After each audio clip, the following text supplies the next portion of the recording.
Hello friends, welcome back to my YouTube channel. In today's video, we're going to be making what I'm calling the pink desert.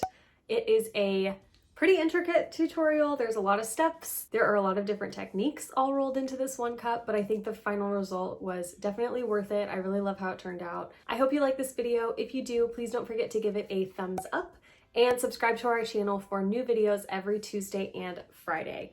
Thank you so much for watching. I am so glad you're here and enjoy.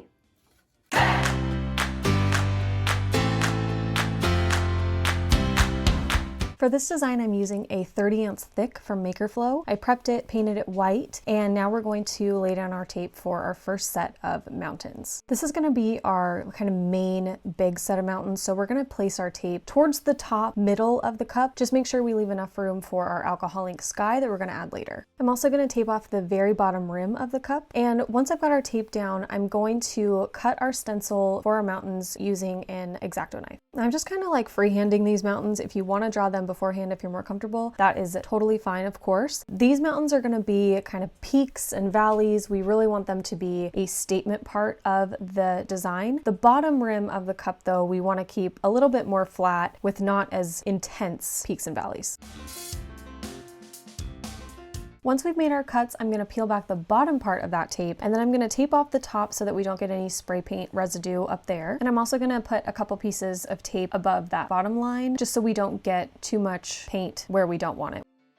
I'm using Love Pink from Montana Colors to paint our mountains, and the bottom I'm going to cover entirely, but for the top, I'm just going to make sure that most of my paint is up against those tape lines, and we'll cover up the fade later, so don't worry about that. Once that was completely dry, I moved into my second little set of mountains. I'm laying another piece of tape down on that bottom edge, and I'm gonna make two cuts. The first cut on the bottom is gonna be right up against that pink line that we had cut before, and then the second line is gonna be towards the top edge of that tape, and I'm gonna peel out the middle part, so we have another little mountain stencil. I'm going to lay down a few pieces of tape in that middle white section underneath the pink mountains. This would probably be a lot easier if you used wide blue tape, but this is all I had, so I'm layering a few pieces together. Once that is laid down, I'm going to cut another set of mountains. I'm just freehanding this again, making sure that there is a big peak area for our like mirage sand ground area. So you'll see that I made a couple big mountains, but I left a big portion of that tape there, and that's where we're going to paint our mirage. I'm going to paint these two areas two different colors. I'm using Dalai orange and rustic pink. For the bottom, I'm going to use the orange and just spray very carefully that little sliver that we left showing. If you get a little overspray, it's not a big deal. And then we're going to go in for the bigger mountains using rustic pink, and we're going to fill that entire white space with the paint. Again, don't worry about any overspray. I let that dry for a couple hours, and then I went in with a very thin coat of epoxy just to seal all the paint in before our next step. I let that cure overnight, and then I was ready to go in and do my mirage. I'm going to take some more blue tape. This video is sponsored by blue tape.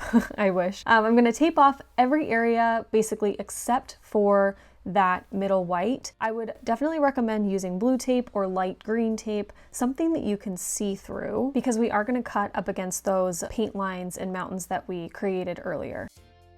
The first cuts I'm going to make are up against those big mountains that we painted in the rustic pink. I'm going to cut right up against that paint line and then peel up the tape that's above it, because that's where our mirage is going to go. Next, I'm going to cut the top portion of the mirage. I'm going to go about 1.5 inches to 2 inches below the peak of our pink mountains, and I'm just going to cut another random flat ground line. I'm going to pull off the tape, and that entire portion is going to be our blue mirage. I'm going to hand paint the mirage using acrylic paints. I'm using 4 different paints and 3 different brushes to blend the colors together. I want the mirage to go from pink, like blended into those mountains, and then down into this kind of gray blue spectrum. So I'm going to start pink and work my way down into the lightest blue. So starting with that pink and white mix of paint, I'm going to take my brush and just in horizontal motions paint that entire pink area kind of down to where the spray paint fade ends. And I'm going to take that all the way around the full circumference of the cup. And then I'm going to take just that pure pink and do the same horizontal motion just up against the edge of that stencil. So the top is the darkest pink. And then I'm going to dip back into the pink and white mixture and just blend that out a little bit more, bring it a little bit further down. And then I'm going to take some blue and some white, mix those together, and blend out the middle with the lightest blue and the lightest pink. Don't worry about blending them too perfectly because we're going to go in with our bluish gray and blend it out even more. So we're just laying down this blue color first before we go in and really blend. We're not going to take that light blue all the way to the bottom. We're going to leave some room to just put some pure blue that's not mixed with anything down. We're going to lay that down and then blend it up into that super light blue that we just put down. Once that's all blended together, we're going to take our bigger brush and I'm going to take some of that gray blue and the white, mix that together, and go into the middle area where we've got the pink and the blue meeting. And I'm gonna use this gray tone to blend the blue and the pink even more. Once we've got all the paint colors down that we're gonna use, I'm just going to alternate between all of them and continue to blend out all of the colors. I really want this to be a seamless fade between the pink and the blue. I wanted a heavy kind of blue-gray tone, so I used a lot of that gray, but yeah, just went in between all the colors, blended them together until I was happy with the fade. I really took my time with this step, and once I was done, this is what it looked like. I let it dry for a couple hours and then I peeled the tape back, and then I was ready to add the gold leaf to this little open white area in between our mountains. I'm using my trusty old glue stick and I'm just applying it directly to the tumbler. I'm not worried about that straight tape line that we have. I kind of want to mess that up anyway so it looks a little bit more rugged and natural. I'm putting down my glue stick and then I'm taking my gold leaf with my finger and just pushing it into the glue. You have seen me do this before. This is one of my favorite techniques. So I'm just going to do this around that entire white spot all around the tumbler. Once that's all done, I'm going to brush off any excess with my chip brush, and then I'm going to take some rubbing alcohol and just clean up any spots that might be a little bit grungy or where the gold leaf might have smeared a little bit. I just want those edges to be pretty clean and not smudged like that one spot was. Once that's all cleaned up, I'm going to move on to the next step. I'm going to outline my mountains in this gold acrylic paint marker. I think this adds a really nice kind of finished touch to these mountains. So I'm going to very carefully just outline the top edges of my mountains. And part of the reason that we epoxied before we did this step is just in case you mess up, you can take rubbing alcohol, remove that gold marker, and not affect your mountains underneath. We're going to do the exact same thing with the bottom part of the mirage. We're going to use our gold marker just to outline that seam so it looks a little bit more finished in between the two different colors. Once that's done, we're ready to move on to, I think, probably what is the best part of this cup, and that is the alcohol ink sky. So I'm going to start by taking my blue tape again, taping off those top pink mountains, and then I'm going to cut the same way that we have been, using those mountains as my guide. I'm just cutting the top portion of the tape out so we can remove it and then have the mountains masked off for our alcohol ink application. So I'm going to put my gloves on, and I'm using these dabbers, some cotton pads, rubbing alcohol, and all of these different alcohol inks to create our sky. We're going to follow the same kind of fade as we did with the mirage. I'm going to start with the pink and then work my way down into the blue. But with the alcohol inks, we're really going to dilute them and use a lot of white to blend that out and make it look like a cloudy, pretty sky. So I'm starting with the pink and I'm going to put it on this dabber and just dab around the top half of the rim, going all the way around the cup. And then I'm going to mix in some pumpkin from PDB to give it a little bit more of a like corally orange pink sunset vibe. I really like the color I ended up with blending it out. This is what it looks like. It's really dimensional. And then I'm going to go in with my mint green and some aqua, and I'm going to put both of those on my dabber and dab that color towards the bottom of that mountain range area up against the edge of the tape. Don't worry about blending the colors into the middle. We're going to do that later with our grays and whites. So we've got this, and then I decided to get a little crazy and I added some blue and white ink to one of my little paint palette areas, mixed those together, and then with a cotton pad applied that color to the bottom of where we put the turquoise. So right up against the edge of that tape, I added the blue in. I wanted it to be a little bit more blue versus green or like a turquoise color.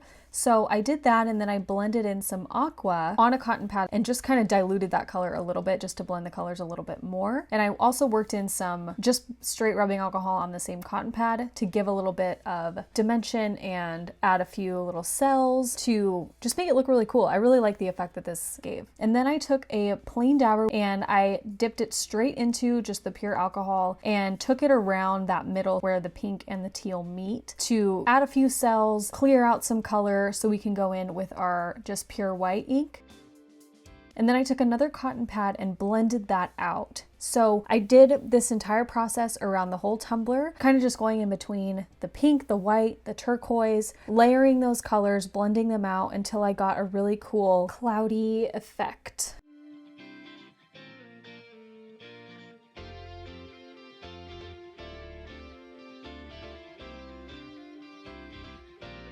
Once I was getting to the end of this process, I started to add in a little bit of pearl alcohol ink as well into this rotation I was doing. I like the kind of texture and dimension that this gives. So once I was done with that, I added some gray, very, very, very light gray onto my dabber, dabbed that into the middle where we had put the white, and then I put some gray and white mixed together on a dabber, blended that together, and then started my process over, blending in just the pure white onto the cup to make all of those colors a little bit more faded and a little bit more seamless.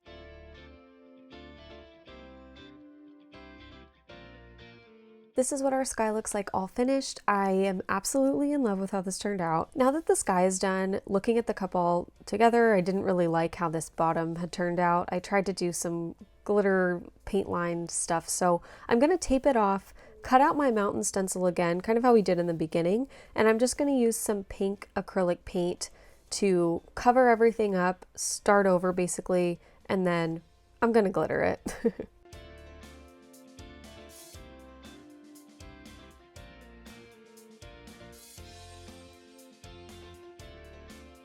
I'm going to be using the same pink and white that I did for our mirage area, and I'm also going to add in a little bit of a darker pink just to give a little bit more dimension on that bottom part. I'm going to paint the whole thing, including the bottom. I'm going to let it dry, and then I'm going to apply my glitter using the epoxy method. For the epoxy method, I'm applying like the tiniest amount of epoxy that I can. I'm using PDB's Bellini to cover the entire bottom portion of the cup. And once I'm done applying all my glitter, I'm going to put a fresh, clean glove on and I'm going to peel away that tape. I don't want the epoxy to cure with the tape still on because that would be a nightmare to remove. I let it sit and dry for about 4 hours and then I went in with a coat of epoxy. I'm using about 25 milliliters on this cup. I'm really focusing the majority of my epoxy on that bottom glitter to make sure we have enough for our sanding step that's coming next. I waited a full 24 hours for the epoxy to cure before I went in and sanded. I did quite a bit of sanding, but I wanted to make sure that this was completely smooth before we went in and did all of our paint outlines and our decals. I'm using this white acrylic paint marker to outline the border of that tiny little glitter mountain. These markers aren't the greatest, so I did have to do a couple coats, but once that was dry, I moved on to our Cactus Decals. I cut out 6 of these using gold vinyl from Oracal 651, and I'm gonna place them trying to create this illusion of depth. So I'm putting the biggest cactus right there front and center, and I'm gonna place the smaller ones a little bit higher up on the cup to create the illusion that they are farther away. The last step before we do our final coats of epoxy is to paint our sun. I cut a half circle out of stencil vinyl and I'm going to place it up against the edge of my mountains and then tape off those curved portions to create my full stencil. I'm using dark yellow and white on this little foam stamper dabber paint tool, and I'm just going to stamp in first the yellow by itself, and then I'm going to mix together the yellow and the white to go over it again just to give a little bit more dimension.